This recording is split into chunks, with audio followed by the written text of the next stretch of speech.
It was a big win yesterday. We didn't see a lot of the starters. Did see Drake Maye for a little bit, but the Patriots came down to the wire, beating the Minnesota Vikings 20-12. Welcome into Patriots Today by Chat Sports. I am your host, Brett Alper, and as we do every single week, we have a game taking a look at the winners and losers against the Vikings. And we saw a 20-12 victory. It came down to the wire, ladies and gentlemen. Absolute 2 seconds left in the ball game. Kyle Duggar getting the interception as the clock expired, which we will get into later in the show. But if you see a lot of people, like it was mainly Joshua Dobbs, we did see Ben Wooldridge a little bit, but mainly JaMycal Hasty and my guy, the leader of the fan club, Efton Chism, going off. And I think that he's pretty much secured his spot on this roster going into the 2025 NFL season. I'm solo producing today, so I wanted to get a video out for you guys of just who are the winners and losers from the game yesterday.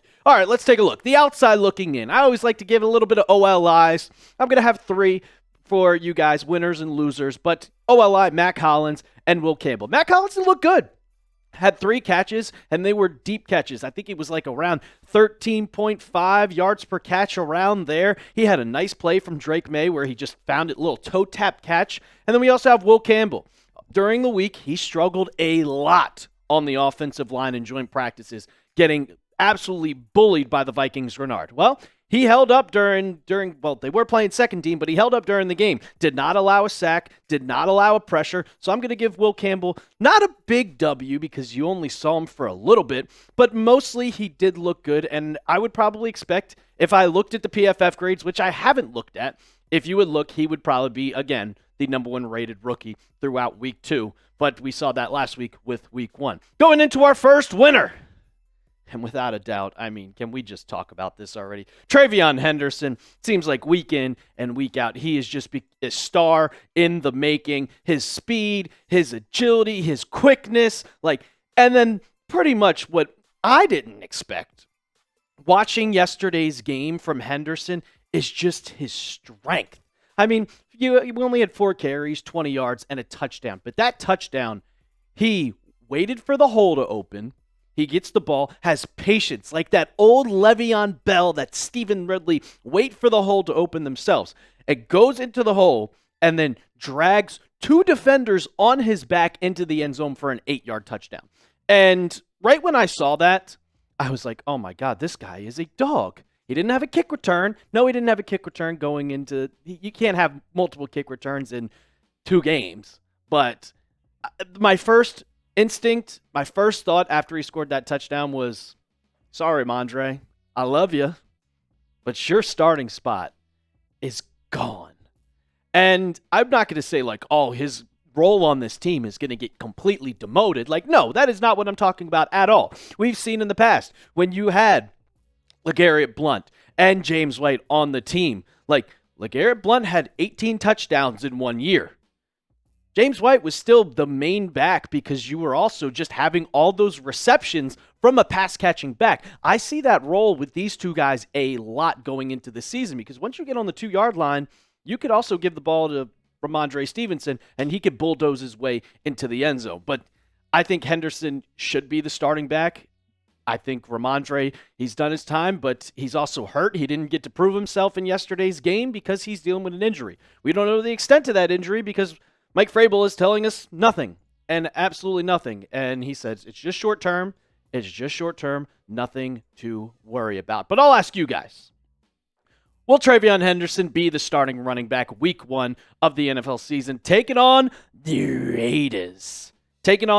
So let me know. Down in the comments, type Y for yes, type N for no. Will Henderson be the starting running back? I got to go with a yes. I mean, I think that we've just seen it by now. He's going to be the starter going into this season. But I'll say it again. Ramondre's still going to have a big role on this team. Winner number 2, and the biggest winner of the entire preseason so far, and it's my guy, Efton Chism. You saw it to open today's show. He's just a dog, man. I think we found a reincarnation of Julian Edelman, of Wes Welker, of just another one of these Patriots that we've seen over the years. They found another one. He's only 5'10", 190 pounds, but he's strong. He's a little bit quick. 6 catches for 71 yards and a touchdown. He had 6 catches for 50 yards and a touchdown last week. And if you heard Scott Zolak on the Patriots broadcast right after he scored that touchdown, he just made the team. He just made the team.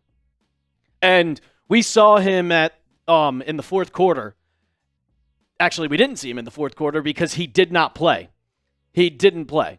And I think that speaks volume of that, hey, they like what they saw. When we saw Ben Wooldridge on the field with the second or third team, it was Jeremiah Webb, Javon Baker, and also John Giles.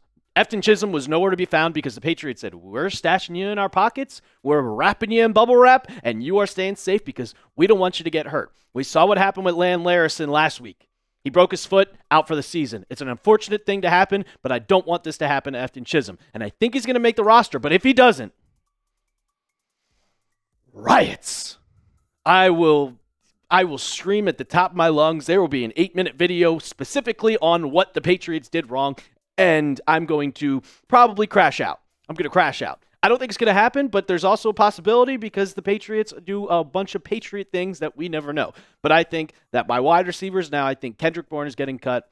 I think Jalen Polk is getting cut. But Javon Baker, I mean, he hasn't done much. He has not done much in the preseason. Looks good in camp.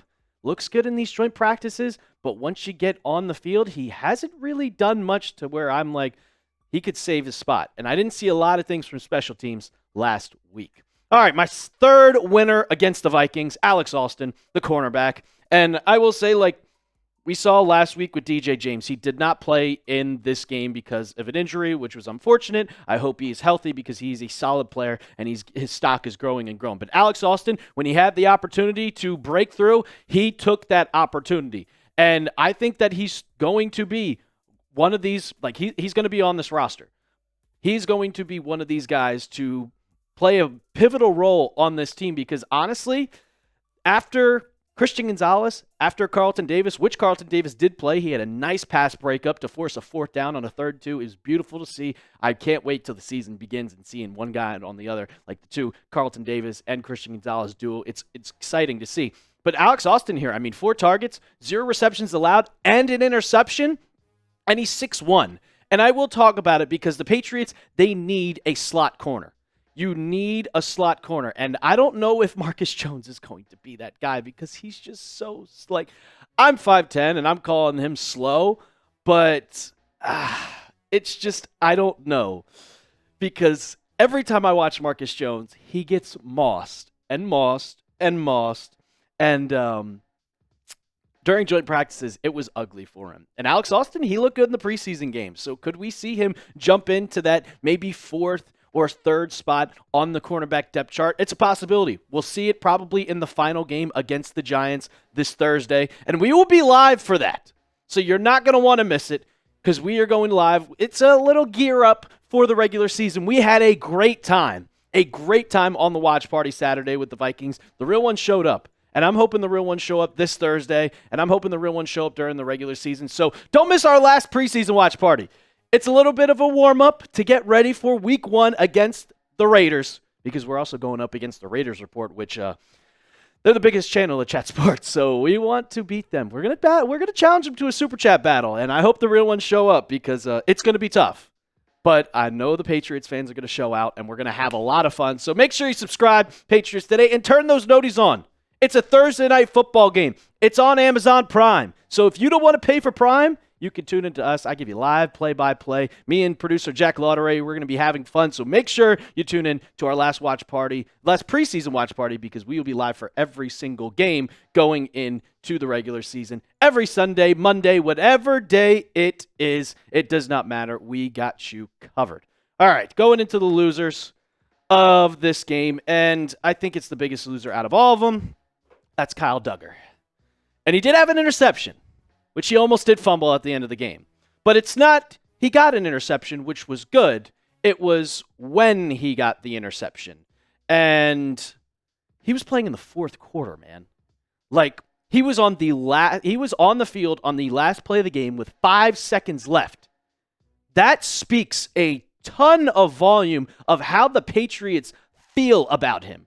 Because he was a starter. I'm pretty sure he was one of the captains And now he's playing in the fourth quarter of a preseason game when you don't expect starters to play. I mean, hell, I just talked about it. Efton Chism didn't play the fourth quarter because the Patriots loved what they saw. They said, we don't want you to get hurt. We don't want any of the starters or the people that are going to be playing in the regular season that pretty much have their roster spot locked up. And Kyle Duggar is playing in the fourth quarter. It is crazy to see how far he has fallen. And the Patriots, they have the cap space to get rid of him. It's $14 million in dead cap. You save $1 million in actual cap space. But do you really want to, whoops, I did not mean to do that. Do you really want to do that? Do you really want to cut him and have all that space? I don't know. I'm not 100% sure if I'm okay with that, but I don't expect him to be on this roster going forward. Once we get down, you have to cut down to 53 just because if he was going to be, he wouldn't be playing in the fourth quarter. And my other loser, it's Andy Borregales. And I've talked about it. I expected, okay, you drafted him in the 6th round. You don't see 6th-round picks usually kind of make the team. They're automatically making the team. But you got a kicker battle between him and John Parker Romo. And yesterday, it looked really bad for Borregales. He missed a 56-yarder. And 56-yarders for NFL kickers, it didn't even come close. I don't know if it had the leg, but it was way wide left. And last week, Parker Romo kicked a 57-yard field goal, and it was money. And these guys have both been money in camp. So it's going to come down to one single miss. And Borregales missed a 56-yarder. He did make a 51-yarder, which was impressive, but it kind of was also sneaking in.